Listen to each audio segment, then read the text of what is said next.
All right, welcome to the Action Shooting Show. Right up off the bat, I'm going to do a little bit of housekeeping here. So, we forget to mention this in a lot of shows. Like, share, and subscribe would help us out a lot. We don't get a lot of help from YouTube because we're not big enough, and being gun related, they don't really like to help gun related stuff either. So, if you share this with a friend, share it on groups you're in, Facebook groups or otherwise, that would certainly help us out. The second thing is, I'm hoping this will be out in time, but we will be participating in the Whiskey Hotel Hard Skills Day. You can look that up on Facebook, Whiskey Hotel. I'll try to put a link in the bio on this as well. But 4 matches all in one day, opportunity to shoot 4 matches in one day, multiple different, like 4 different training situations. Todd Hott, who's like one of the top shotgun trainers in the country, will be there. I know we're going to have Chevy Hood combat pistol match. There will be the Action Shooting Show's running gun sprinter, so like a 2-stage sprinter running gun match. You will have kind of a version of the Whiskey Hotel Team Ruck match, like a small, what they would do for their stages. And then the Delta 34's Ridge Racer stage, their match. I don't know if it's just one stage or what's going on, but all 4 different events, and then also training. So this is a great opportunity. The idea is to, one, you can just pressure test what you know in competitions and see what you do. The other is maybe you do some classes and learn some stuff and then go try them out in a competition setting, or vice versa. Maybe you run them and run 1 or 2 of them and you go, well, I kind of suck at positional rifle shooting, or my pistol's kind of sucky. I better go talk to Chevy. Whatever it is, it's a good opportunity to kind of blend the 2 worlds in training and competition in one event with a wide range of different match directors and teachers. So there's no way that you could show up to this and not learn something, or participate in a really fun, different mini matches. So go check that out. If you have questions, hit us up. Hit up Whiskey Hotel, Mark from Delta 34, Chevy Hood. There's a host of us that are participating in this, and it's going to be a great time. So we'd love to see you out there. If you saw it here, come talk to us, please. We'd like to know who we're reaching. So on to another Whiskey Hotel event. So I did not participate in this one. Mike did. I've been, I guess, slacking, and he's been out getting the shooting done. So that is why he's a better shooter than I am. But this is another similar event, kind of in par with what we're just talking about, but it was Whiskey Hotel's Pro-Am match. When you think of that, there's different ways it's done. You think like golfing, you have your professional, then you got your amateurs. We used to do the Pro-Am for Rockcastle, which had 2 different separate matches. In this case, this is geared a little bit more towards a learning opportunity for the AM side. And I think it's a pretty cool idea. So Mike, take it away. Yeah, so this was a really fun match. We could have asked for a better weekend with the weather and the chance to go out there. So this was set up as a pro-am where a pro shooter would be paired with an amateur shooter. Um, that led to a really cool format because not only were you getting to shoot together as a team, like what you would experience in other Whiskey Hotel events, but you're actually able to coach the AM shooter and help bring them up. So the goal was to not just shoot a stage, but be able to shoot a stage multiple times, and all of them in the flavor of the Whiskey Hotel style. So the learning opportunity, even for the pros, were shooting better by the end of the day.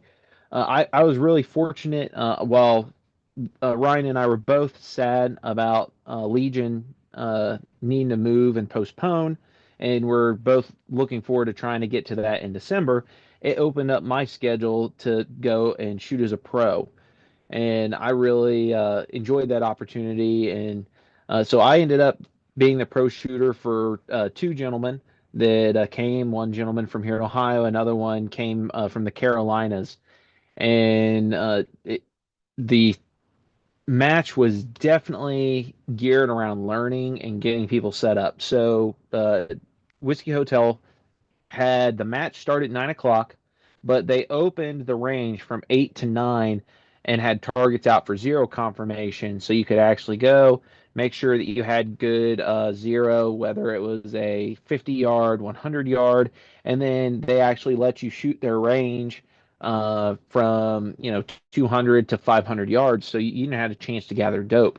So one of the AMs that I was working with, while he had a rifle, he didn't have optics on it yet. Still relatively new to getting things set up. And so I brought a carbine for him to borrow, being a SOPMOD Block 2 clone with the good old ACOG on it. And so, considering he had never touched this rifle, we took that first hour, and while the other amateur that I was working with took some time with his rifle, and so I was able to get the gentleman borrowing the SOPMOD confirmed that the rifle was zeroed at 100 yards with the ammunition that was being provided, and then we were able to walk him out and get him on target to 400 yards. And that was a lot of learning took place there and understanding that you can't muscle the gun, utilizing a good trigger press, and that amateur picked up very quickly. So there was some So, discussion about hey, Mike, out nine.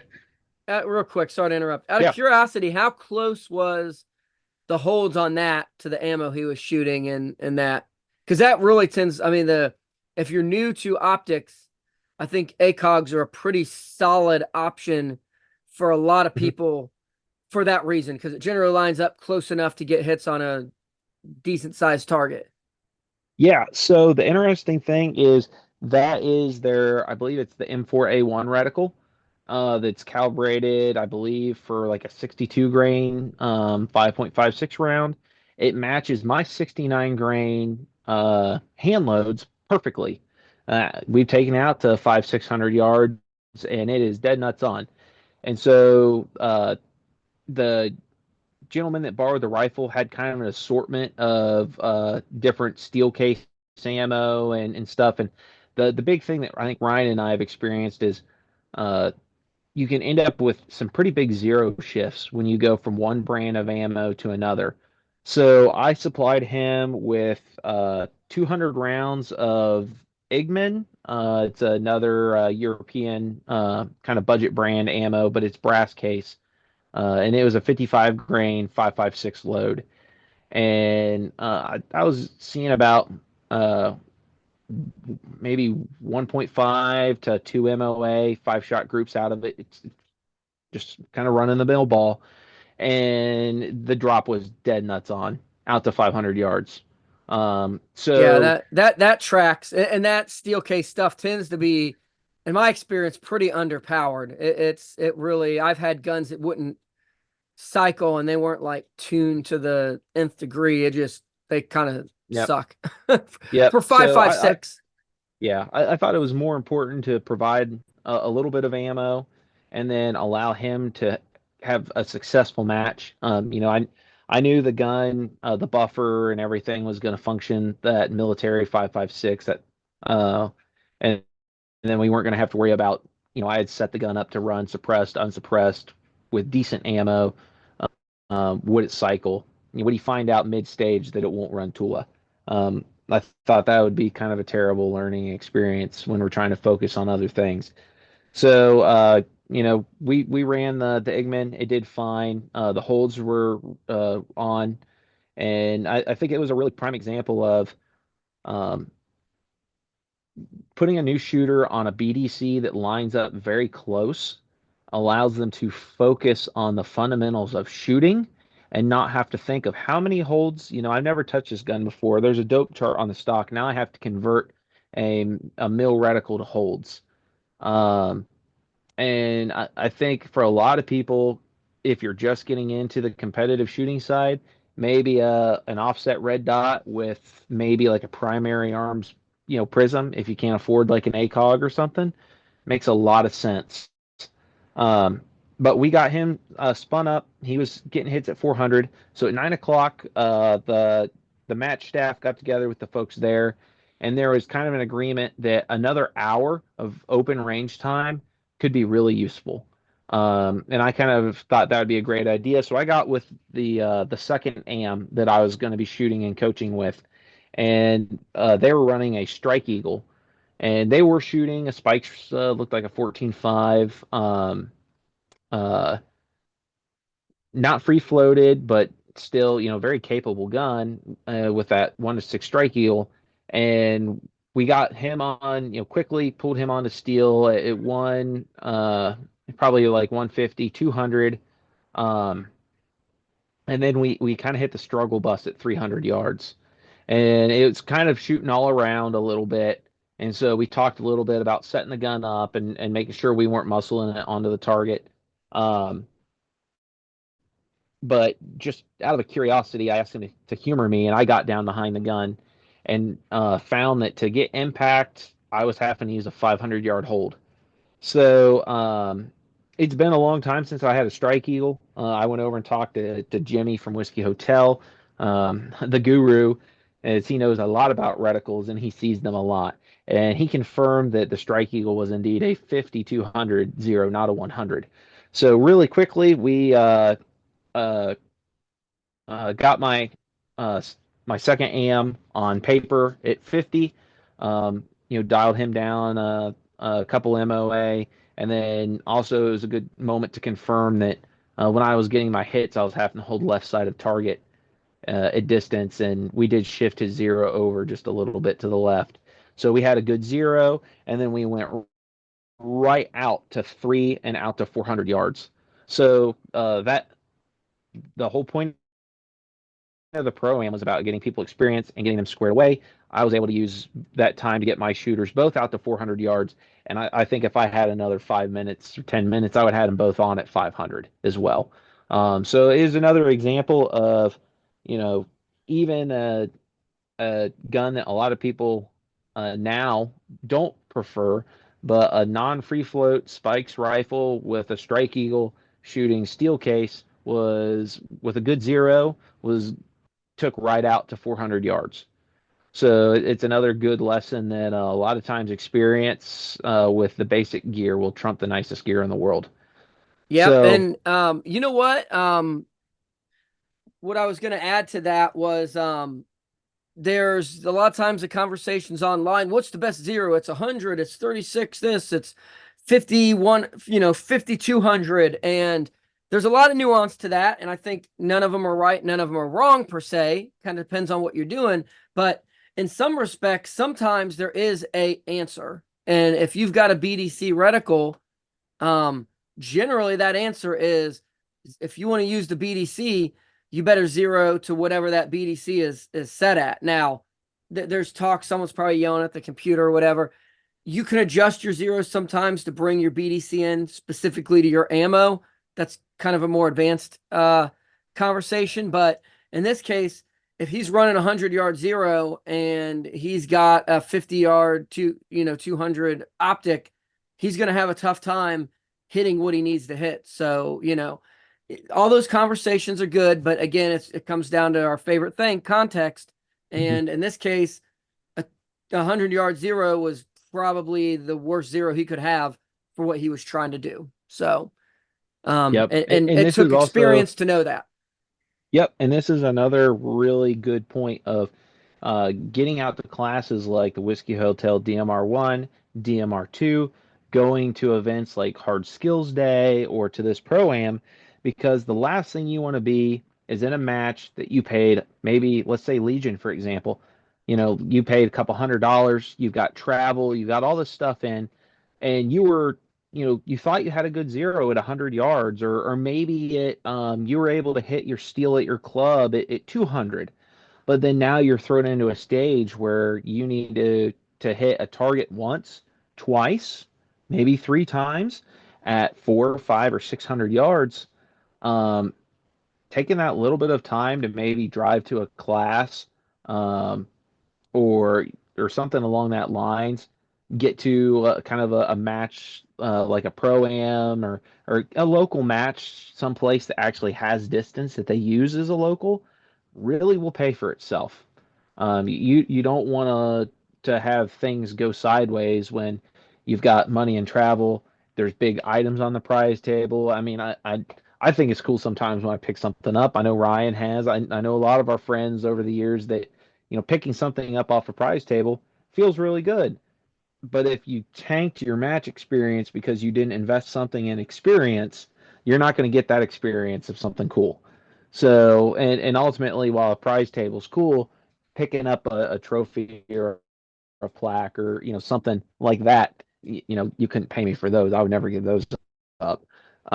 So do the legwork. So the pro am was really great for that because I was able to put some legwork in getting two shooters prepped in the very beginning. And I know a lot of other people were getting prepped and tuned up as well. So, and I'm pretty sure both my shooters, that was the farthest that they had ever shot at that moment. So cool to start going into a match with this experience fresh. So now we're at 10 o'clock. We're going to go ahead and start the match. They break us up into two groups. And so for those of us that have shot Whiskey Hotel or those that have listened before, you probably heard the name Mad Dash. And so they had one group doing the Mad Dash on the long range, and then they actually had a group do the short range Mad Dash. And so this was really fun. We went over to Pistol Bay, and they started you at the 50-yard line. You ran backwards towards the woods away from the targets for probably 25 yards. Touched the edge of the woods, the brush, the edge of the mode, spin around, went to the 50-yard line. There you would drop prone, and you would do 5 rounds top target, reload, 5 rounds bottom target. You only had I believe it was 30 seconds to do that. So you needed to be moving it pretty quick.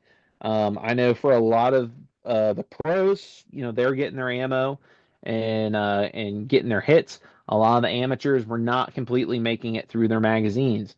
But for a lot of folks who've shot Whiskey Hotel and wanted to get better, or folks that had never been exposed to this before, it was learning about accuracy and shooting a cadence under pressure. And then the next thing, once everyone at the end of 30 seconds either had all their rounds off or unloaded, cleared the guns out, the line was verified cold, everyone stowed mags, and then from prone on the beat, you're on the go command, you got up, ran that 25 yards back to the woods, went up to the 25-yard line. From the 25-yard line, you shot kneeling and had 5 reload 5 from there as well. And it was 5 top, 5 bottom. And then after that, and the line was cleared out, whether everyone got their rounds off or partial magazine or what, once the guns were clear, they would have you, now you're running 50 yards back to the woods, then, over 50 yards up to the 15-yard line.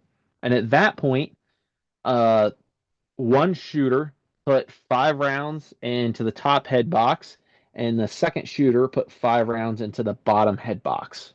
At that point, even though it was 30 seconds with the amount of travel time and stuff, you still needed to get those 5 rounds off fairly quickly. So once the line was cleared out, we went up, scored them up. And for folks that have shot or have not, we'll go over the scoring. So they use IDPA paper, the cardboard. And so your center, your A zone is 1 point. Your C zone, your secondary is considered a half point, and then your outer, your D is considered a quarter point. So we were able to total those up, and I did the first iteration with my amateur shooter, and we got a score from that. And then I pulled off and allowed my amateur to run with the second amateur, and they got that experience. So at that point, since I was pulled off and I was running the clock, it allowed me to actually start coaching. And so we were able to talk about magazine position on body, some of the ergonomics of the rifle setup, how you're actually going to try to increase your reload speed, having a consistent magazine presentation every time, so you're not grabbing different magazines at different angles, tracking what's empty and what's been used already. And so there was a lot of folks taking place, or a lot of learning taking place for folks. And the amount of people that got all their rounds off on the second leg versus the first was quite a few. So that was a really big improvement. And we actually ended up running that, I believe, 3 or 4 times in total, because that was the great thing is as fast as we could load up magazines, score, paste everything up, talk about lessons learned, and coach, then we could get spooled up to run it again. So that was really fun. The close range mad dash, you're starting to teach people about height over bore, especially at 15 yards with a head box that you're trying to hit. And I enjoy that kind of work. Um, and that gun handling at speed for your reloads, and I think that stage was well received. Um, Pretty much everyone shot every leg but the last one. A couple folks ended up deciding to set that out, but that was the nice thing is they gave you an idea of the rounds to bring, and some people probably shot a little more, some people probably shot a little less, but you that had that learning opportunity afforded. So once my squad had decided that they were about done there, we rotated with the squad that was sitting over at the long range. They went to the short range. We went to do the mad dash at long range. So one thing is not to interrupt here. One thing I really like about this. So as someone, me and Mike RO a ton of run and gun matches. I mean, there's not many matches that we shoot that we're not working as well. And one thing about that, and it's always, I don't say drives me nuts, but you'll have people come through and sometimes they even like their shooting skills are there, but you'll see stuff and you'll think, man, if I had 2 seconds to talk to them on this piece of gear setup, or something they did on the stage, where how they reloaded, or where they're what they were doing with their pistol, or how they were grounding their rifle. There's 1,000 little things. You're like, man, if I had 2 seconds to talk to them and they weren't like having to get off and run to the next stage, I could save them so much time. And it's not that me or Mhm. Mike or we're the experts, and there's not multiple ways, but it's just you see these inexperienced people come in. They don't know what they don't know. They've never done it yet.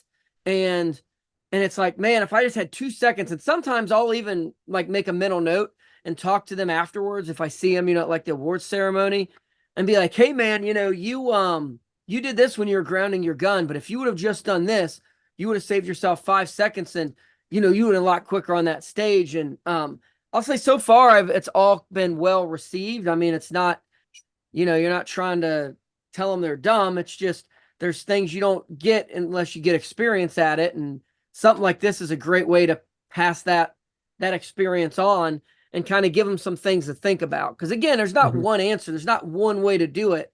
But if Mike does something his way and gets done in a stage in 10 seconds, and I do something different and I get done with the stage in 20 seconds, it'd be very easy to be like, well, that's what I like to do. And it's like, well, cool, but it was way slower. Mhm. So was that the right way to do it? If all things else are equal, Mike's way is the faster way. I mean, unless there's some kind of physical impairment, like if he beat me by 10 seconds on something, I should probably look at what he's doing. And I really like the idea of a match where, you're able to kind of pass that on. So, Yeah. um, yeah. And so I just glanced at the scores from that, and so my first run with my amateur, we netted 37 points in total. The first run of my two AMs together, they ended up with 25.5. So they talked about some gear stuff and took their lessons and ran the next leg and jumped to 27.5. So one more repetition netted them 2 points. So they take those lessons home and they practice. I bet if they went and did this again, that they would easily jump into the 30s very quickly. but they were instantly able to take feedback from their first run and start applying that to the next thing that they did. Yep, and there's a lot to be said about that because you do something and then you do it again and you can apply those lessons like in real time and not just, taking notes and trying it later on. I mean, that's how you learn. The sooner they've done studies, the closer you are to a result when you're learning something, the quicker you learn it.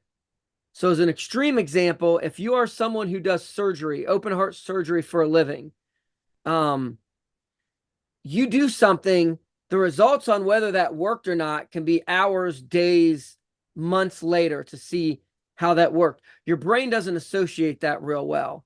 But if you're a golfer and you hit a golf ball and then you change something and you hit the golf ball again, the results are near instantaneous. Like that ball is going to come down within 5, 10, 20 seconds of, I guess however far you hit it. You can see right then and there. I mean, with a gun, if I shoot a target with a pistol at 25 yards, I see where that hits. That was instantaneous. If I change my grip and I shoot again and I see what happens, it was instantaneous. That's how you learn things. So being able to do it again, a minute later, that's a lot of value. So very, very cool. Yeah, so I think that was well received, and we were able to take those lessons right across the street and do the long range mad dash. So I was able to do the first leg with one of my amateurs, and then later my amateurs teamed up, and I was able to just run my leg as a solo. And one of the things I liked that they did on the long range was instead of both shooters shooting both targets, they actually assigned one shooter shot the top, one shooter shot the bottom, because what they did was they had that IDPA paper stacked. And so that allowed the shooters to start diagnosing themselves as they went. So the first position, you lined up for the mad dash. These targets were about 300-ish yards. So first position, you lined up about 50 yards offset to the side, ran down, and they had blue 55-gallon drums turned over on their side. And so both shooters need to shoot off the top of those. Um, one thing that I realized right away was Ryan and I shoot enough together that we kind of fall into instances pretty quickly and don't even have to think about it. So where the amateur I was shooting with was shooting not there was some cadence, but it wasn't as consistent as I was used to from Ryan. It was made it a little bit harder to time shots because the barrel's moving under recoil, and as he's loading back into it, and I'm recoiling and loading back into it, and I was just like, in the moment, I was thinking to myself, man, I shoot enough with Ryan that he and I kind of just fall into Ryan shoot, I shoot, Ryan shoot, I shoot, and we just set up that seesaw, so to speak, of a cadence. Um, but we got our rounds off, and of course, the amateur, it's a 50-second on that side, but 50 seconds goes really fast when you're covering that distance, and you got to get on a longer range target, get that reload in there, and so. Um, that was definitely a lesson learned there. And so then the second position was something that Ryan and I have talked about, especially after the winter one, of one that we want to practice more, was essentially 200-yard through a horizontal port. And so the horizontal port is not real tall. It's sitting probably 14 inches off the ground. It's just enough that if you're in prone, you're kind of doing this with it. But you can't exactly kneel real easy as well. And I know that in the summer ruck match when that was used, that I was kind of able to sneak a vertical orientation of my rifle in. But I was like, well, that I'm here to practice something. I'm not going to try to maximize my points. So I went ahead and rolled the rifle sideways, and so definitely had some learning that took place, and we'll talk about that real quick. So the rules of the Whiskey Hotel matches is you need to have a rifle light on. And so one thing is I took my normal run and gun rifle and I threw my scout rifle light up here on the front of it. And all of a sudden, something that normally fits through whatever port I want got a lot wider and a lot harder to stick in there. And I noticed that right away, which also affected where my muzzle was because I wasn't so much resting on the handguard. And then another thing was, besides that flashlight, for years and years, I've run my sling swivel about another uh, about half inch, half slot, M-lock slot farther up. Well, by the time you had that there, and then you had that QD socket and that flashlight, I had a very thick front end. And so that definitely presented a challenge of getting in there. And I was at a decent magnification level, but held, got hits, and did pretty decent. I know that that was a first time experience for my AM shooter as well. And so we had talked about, I'll give Chevy credit. Before we walked over there, he did a good discussion and visual presentation about holding magazine side high when it comes to shooting with a gun horizontally through a slot or, on a surface or something like that. So, folks had an idea what they needed to do, and they were able to practice it there. So then, after the shooters either got all 10 of their rounds off or they ran out of time, they did just like in the summer where we stepped over, and then instead of 10 rounds up at the next position, they just did 5 to try to conserve ammo. And so you did a sprint up to uh, probably your like 150-yard line, and then from offhand had 50 seconds to engage. And so that was also a really interesting thing because man, that first time I shot it, I blew through my rounds. I shot way faster than I needed to. And I ended up standing there for like 25 seconds, like da da da da da. Wow, I did not use my time wisely. I could have slowed way down. Um, so we went up and score the targets and shooting fewer rounds than we normally do in the full blown team ruck and me shooting with the amateur and rolling the gun horizontal. We ended up with a combined score of 15.75 points. So, definitely we both landed some stuff, but I noticed there was definitely some some pattern that was showing from like the horizontal shooting, and it's definitely on something I'm going to practice a little bit more this fall myself. So then we went back after we scored everything up and pasted, and and then I ended up working as a range officer for a run of it. And so my two AMs partnered up together, and um, I think they ended up with a 9.5 on that run. And then when it was run again, I don't think I got the full score from that one. I ran as a solo shooter, and then my two amateurs ran together. And if I recall, if I would have looked at the initial score um, that I had from that solo run and paired it with the amateur shooter that I scored with the very first time that we did it, we would have gained, I think, like 1.25 point, 1.25 or 1.5 points. So, clearly there was some progression taking place and a lot of learning. Um, so for me, when I went and did that run by myself, I had my optic magnification turned up too high. And so then every time when the gun was horizontal, and also I was struggling with getting my handguard up onto the ledge. So I was struggling with the muzzle resting on it. Um, but since I was zoomed in too far, when the gun would recoil, I would actually completely lose the target. And so when I probably should have been for that, probably around 4x, I think I shot that one at probably 6x.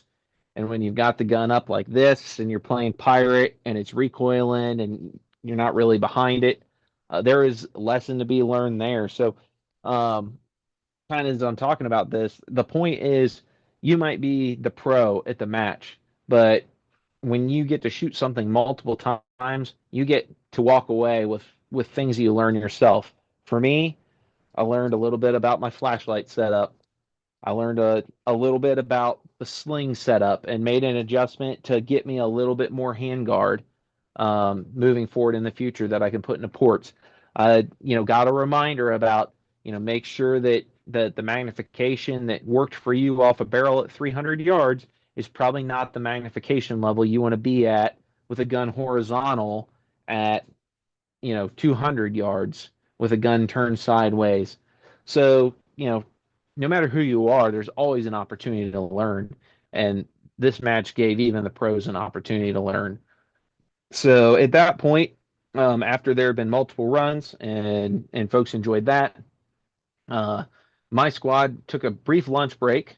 All right, so after lunch, my squad went and shot a stage that was very similar to what we saw at the summer match. This was set up where there was targets at probably maybe 150, 220, and 300 yards, and they were color coded. You could actually have three teams running this at a time, and then there was three sets of barricades. And so this was set up where the pro shooter would be shooting weak side of barricade, and then the amateur would be shooting over the top of like a blue barrel that had been flipped upside down, like a plastic liquid storage barrel.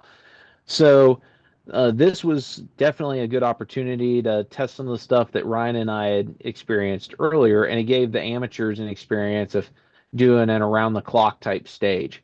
So the shooters started with their rifles empty, muzzle against barricade, on the go.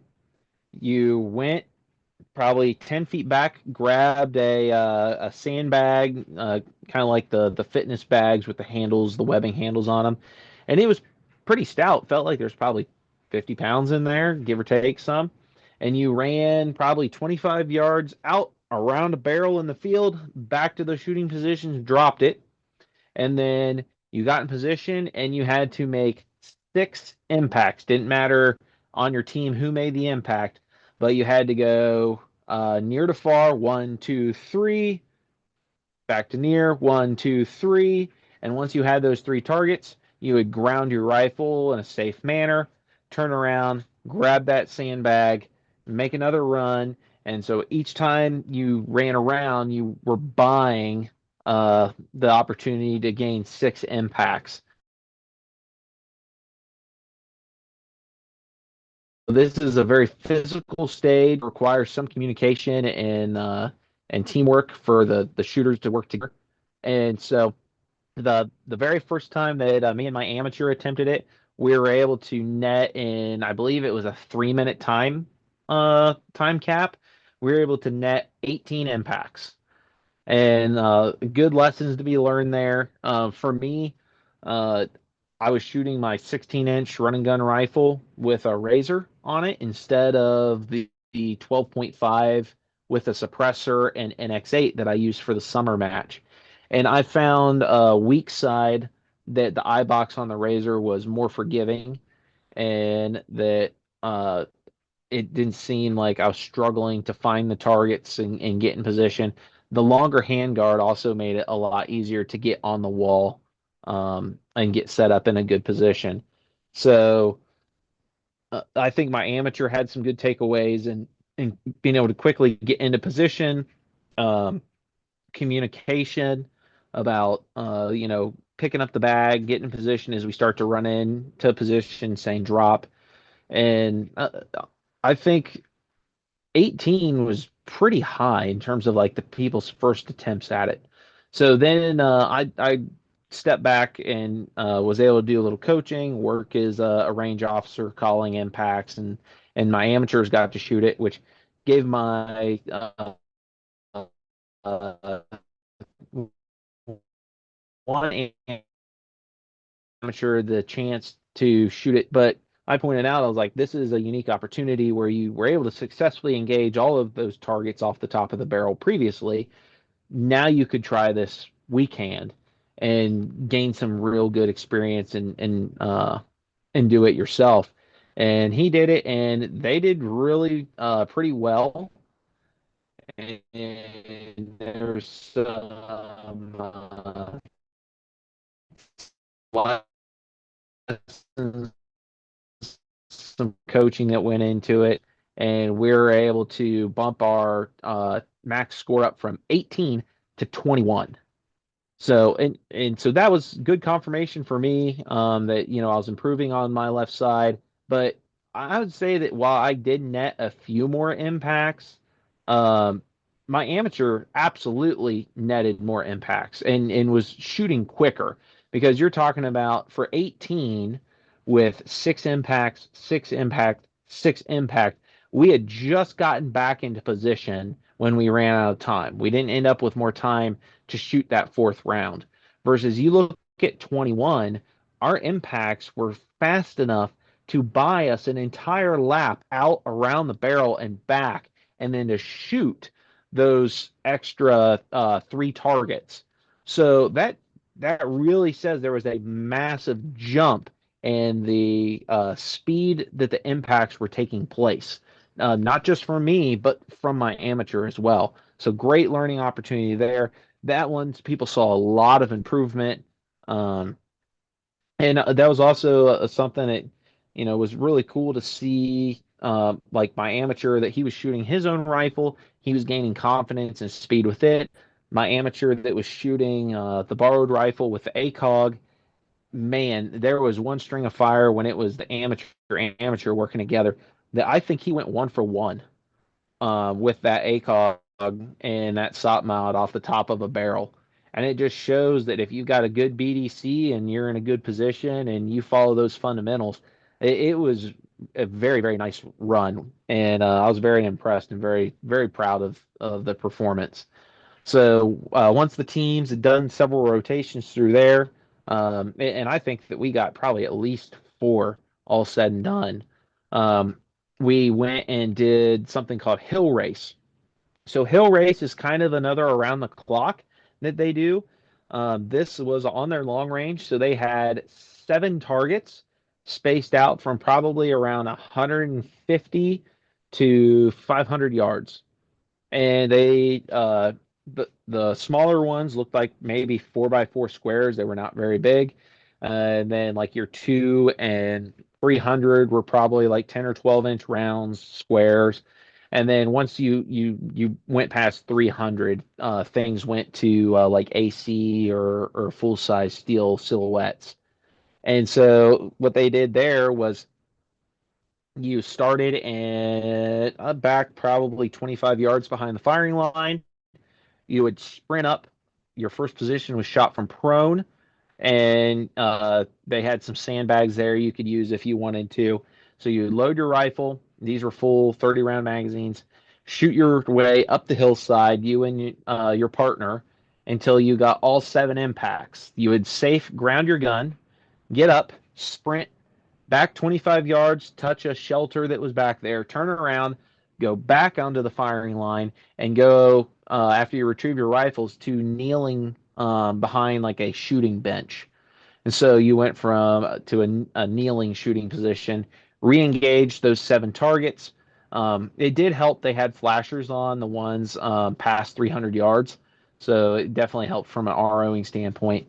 And so you get your impacts, and then you would reset and run back to that shelter, come back, grab your rifle, go prone. And so you're doing as many of those as you could. And I can't remember if it was, I think it was 3 or 5 minutes. But again, it was a full on sprint. Um, and so the one amateur I shot with, we were able to pull off 21 targets, which was pretty sporty. And then the other amateur running my ACOG, we were able to pull off 20 targets. So, and yes, while I shot with both of them and the scores were very similar, they absolutely were crucial in moving up. There was some times where I engaged a target, and by the time I was getting ready to transition to shoot the next one, they already hit it, so I could go right on past it and get on the next target. So, it's pretty cool seeing people that had probably never had the experience to shoot past, 200, 300 yards at the beginning of the day, have the confidence to take guns and ball ammo in a match format and be able to race up the hill and successfully. I know both my amateurs engaged targets beyond 400 yards, 400 and 500 yards, um, and helped us to achieve those high scores. So the pro-am format was a lot of fun. You were able to coach people as you were going. People were able to take away a lot of good lessons. And I absolutely cannot recommend the Whiskey Hotel events enough to building an individual as a better scoped carbine shooter. Out of all the running guns that I've done, all the different events, the learning opportunities that take place at these Whiskey Hotel events are some of the absolute best. Whether it's in a match or a class, they're just phenomenal. So I my time with my amateur, and folks, if they have another pro am, sign up. You could shoot maybe a little bit less ammo than they recommended if were concerned about your ammo budget. You could probably have, shot another, 90 or 100 rounds more than they told you to bring if you were really gung ho and shot every stage as many times as possible. But being able to get on a stage 2 to 4 times in a row and immediately put these lessons and observations of the people around you to work to increase and better your outcomes is invaluable. So I really enjoyed it. I'm glad that Jimmy was open to having me after my Legion's plans changed. And that being said, I know we had earlier talked about the hard skills day, but I think that all the valuable lessons that I saw at the Pro Am match are going to be available to shooters that show up for the hard skills day. So make sure that you mark your calendar and you try to get to that event as well. You're going to have opportunities to do things and instantly apply those lessons and takeaways. Yeah, and so things I'm hearing in this, so there's quite a few stages. You're doing some running, so you're getting your heart rate up. There's positional shooting, different barricades, different things. I mean, these are things that you're seeing in pretty much any match where it's a rifle, like a carbine type match. So if you go shoot a running gun, even if you're walking through the course, you're still walking up and down hills. Your heart rate's going to climb a little. They're probably going to have you doing some sprinting from one place to the next, or carry something heavy or move a sled. Your heart rate gets up. They're going to have weird positions. They're going to have, I mean, all of this stuff is, I've not shot one, but like the quantified performance matches, same thing. If you shoot a PCSL match, same idea. They're going to have you running around, heart rates come up. You're going to be shooting different positions. You're going to be shooting stuff close. You're going to be shooting stuff far. I mean, this is all, this is skills that will go from any event that I've ever shot with a rifle. All of these things have come up in that. And in this case, you're getting to do them multiple times and see how you do. We've talked before. There's a lot of thoughts on this. I'm not a big fan of necessarily practicing where you're like running wind sprints and then trying to shoot. I think that's valuable as a test here and there. I don't know if I would do like all of my shooting like that. Like I see some people, it seems like that's all they do is go run wind sprints and then try to shoot, and then run wind sprints and try to shoot. I think me and Mike have talked about this more.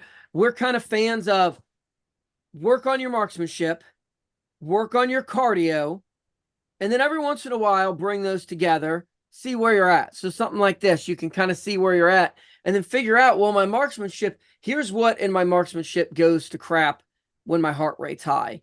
Here's what it takes to get my heart rate high. Maybe I need to work on more cardio. Maybe I need to work on this shooting position. But if all you do is just run and shoot, you're probably going to get a little bit better, but that's not, your marksmanship's probably not going to improve drastically because you're not really working on the problem. So, but something like this that really demonstrate it, now Right. go out and work on those fundamentals. Yep, and I think that was kind of the great thing about that hour. Well, it ended up being 2 hour prep time at the beginning of this pro-am match, because if I took those guys and didn't have that hour kind of with each of them to make sure that they felt squared away, that they got their impacts and saw what was needed to get those impacts, and then threw them into the, as many rounds as possible stages, I think the outcomes would have been different. I think that there would have been a more of a struggle to get those impacts. But because they had had an opportunity to be like, okay, I couldn't muscle the gun earlier and I was struggling at 400 until I did this and then it came together, then they could go and take those same things that they learned later in the day and apply them. So, yep, fantastic event. Really, really glad that I got to go and participate. And big shout out to my amateurs that put up with me all day and were willing to hang That's out. that's a big They made it a lot of fun. that's a big chore. I have to deal with you a lot of days, and that is not for amateurs. So kudos to them. Yep, so a lot of fun. Look forward to seeing them at more matches in the future. And I think everyone that attended the pro-am is going to see their scores at events continue to go up. Yes, I have a feeling that's the case, and something like this is absolutely like we sometimes we'll talk about matches that we've shot, and um we'll say, well, that's probably not a good match for beginners. If you were going to start, if you're like, hey, what should my first run and gun be? Heartbreak may not be it. It's not a bad first match, but there's a lot to it. Or we shot a night match. We saw some people shooting their very first run and gun as a night run and gun. That is probably, I mean, if that's all you've got, I'm not telling you don't do it, but that is a really poor first match. If you wanted to really ideally pick your first match for a run and gun, a pro-am like this would be absolutely the thing. The hard skills day, absolutely. Even the Team Ruck match, because they've got their skill builder division, something like that. They've got a whole division that just allows people to show up with whatever experience they're at, and they will walk you through it. You're not competing with anyone. It's just, here's how to shoot your match. That's some good things. Even Ellis's the gun run team land nav match. There's a lot going on in that match. The shooting part's not crazy, but the rest of the match with finding things and then all these distances and you're balancing the land nav, like I don't know that I'd recommend that as your very, very first match. Now, other gun run matches, I would say absolutely your first match. They tend to be 5K. They tend to have a handful of stages. They're not easy, but the stages are and such that I think you could learn a lot and not be too terribly overwhelmed by it. But like Legion would be another one. All the intel and this and that, and like it would be a very overwhelming first match. So the events like this are invaluable. If you show up as the pro, as Mike said, you're going to learn a ton. You're still going to learn things. You're going to pass stuff on. If you're an amateur and it's your maybe first match, what a great way to get introduced into the shooting sports. Like I couldn't think of a better way to do that. So kudos to Whiskey Hotel. We've done a lot of shows about them this year. We've come to be good friends with all the guys over there, and honestly, their events are just so much fun, and they're so great for what they do that it's kind of hard for us not to talk about them. I mean, that's a great thing. I mean, Ohio is rich with good shooting opportunities. We haven't done the after action yet. It's still on our list, but the Ridge Racer that we did, Mark videos a bunch of the stages and goes and like he sent everyone the video of their runs. Strictly so strictly so that you could watch what you did to learn from it. I mean, how many matches do that? Like Mark doesn't have to do that. That is a ton of work for his end, just putting them in an editing software even if he doesn't edit anything. But then he makes videos, and you can see him online. If you haven't, Mark Delta 34, he's got a pretty good sized YouTube channel. He's got some older ones. He before I even shot the match, I would watch where he had different people running at different speeds, so at the same time, start to finish, he's showing who's getting to what area, what they're doing different. I mean, what a valuable learning tool. Video is just so valuable for that. I'm working on videoing some of these matches that we shoot to start adding that in here. But I mean, how many matches do that? We got 2 matches here within 2-hour drive, 2 or 3 hour drive of us that absolutely just go above and beyond. And not only being there for the really experienced shooter and putting on a great match, but giving the tools to new shooters. I mean, that's such a great thing. I don't see that anywhere. Like, I don't see that in a bunch of other places. So if you're in the Ohio, especially South Ohio area, absolutely take advantage of these. Yeah, but it's still, if you're in Kentucky, if you're in West Virginia, if you're in Pennsylvania, honestly, I'd say if you're in Michigan or even maybe the Carolinas and stuff, these events are top tier events. They are, just Absolutely. like we drive to Missouri or we drive to Tennessee from Ohio or we drive to places in Michigan. These events are on that level. They are 100% worth attending and worth commuting. And if you can wrangle a buddy to go and do it with you, all the better.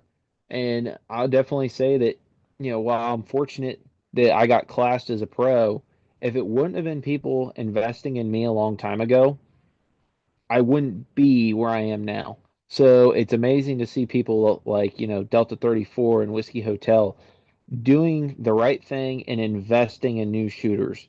Um, you're getting more value from them than what you're actually paying for.